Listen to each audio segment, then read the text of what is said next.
এবং শিক্ষাকে আধুনিকরণের লক্ষ্যে সম্পূর্ণভাবে জাতীয়করণের সিদ্ধান্ত গৃহীত হয়েছে এবং আমরাও আপনাদের সঙ্গে আজকে আমাদের দলের পক্ষ থেকে একাত্মতা প্রকাশ করলাম। তার বক্তব্য এবং বিবৃতির মধ্য দিয়ে দলের পক্ষ থেকে দলের সংগ্রামী মহাসচিব মির্জা ফখরুল ইসলাম আলমগীর তা অবহিত করেছেন এবং আপনাদের সঙ্গে বৈঠক করার মধ্য দিয়ে তা সঠিকভাবে সম্পূর্ণরূপে অত্যন্ত পরিষ্কারভাবে বক্তব্য উপস্থাপন করেছেন এবং বিবৃতিও প্রদান করেছেন। আপনারা মির্জা ফখরুল ইসলাম আলমগীর দলের সম্মানিত সংগ্রামী মহাসচিব তার সঙ্গে বৈঠক করেছেন, আলোচনা করেছেন। শুধু একটা কথাই বলবো, রাষ্ট্র এবং রাজনৈতিক সংস্কার করলেই সব সমস্যার সমাধান হয়ে যাবে না। সকল নাগরিক সুবিধা দিলেই সকল সমস্যার সমাধান হয়ে যাবে না। শিক্ষাকে আধুনিকরণ করতে হবে,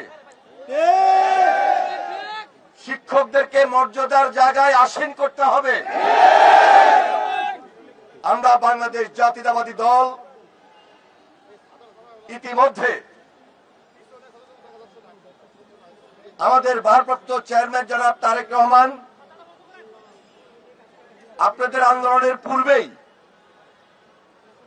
বিবিসিতে আপনারা লক্ষ্য করেছেন একটা ইন্টারভিউতে, এবং তারপরেও ওনার বক্তব্যে উনি বাংলাদেশ জাতীয়তাবাদী দল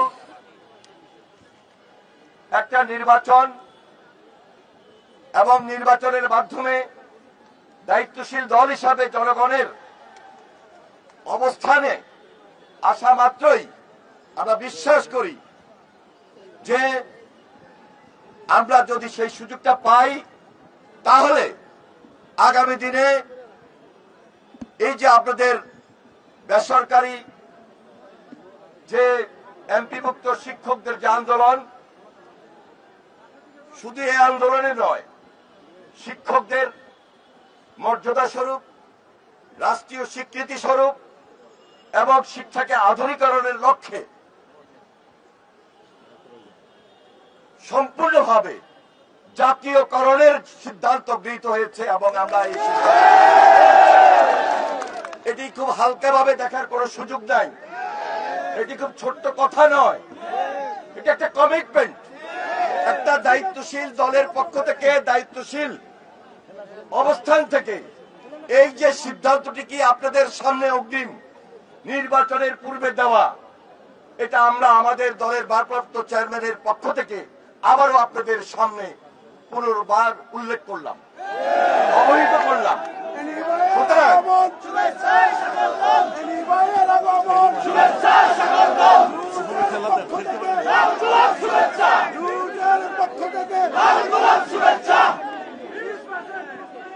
ইতিমধ্যে আপনার যে দাবি নিয়ে দীর্ঘদিন থেকে আন্দোলন করছেন, গত 12 তারিখ থেকে আজকে 20 তারিখ পর্যন্ত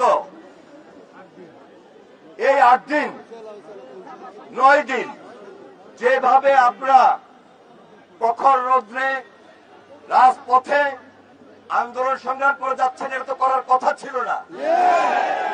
আমরা অনেক সময় অনেকভাবেই দেখেছি শিক্ষকরা বারবার রাস্তায় আসতে হয়, শিক্ষকদেরকে আন্দোলন করতে হয়, আবেদন করতে হয়।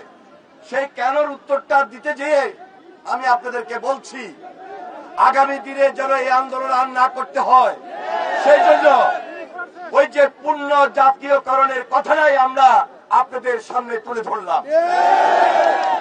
কারণ মর্যাদার জায়গায় আপনাদেরকে আসীন করতে হবে। আপনারা এই জাতিকে আলোর পথে নিয়ে যাবেন, আলোর পথে নিয়ে যাচ্ছেন। শিক্ষার আধুনিকরণের জন্য আপনারা যথেষ্ট শ্রম দিচ্ছেন, কষ্ট করছেন এবং এই শিক্ষাকে, এই জাতিকে উন্নত শিখরে নিয়ে যাওয়ার জন্য আপনাদের আপ্রাণ চেষ্টা রয়েছে। আপনারা আমাদের শিক্ষাগুরু, আমরাও আপনাদের সঙ্গে আজকে আমাদের দলের পক্ষ থেকে একাত্মতা প্রকাশ করলাম। শুধু এখানেই শেষ করলাম না,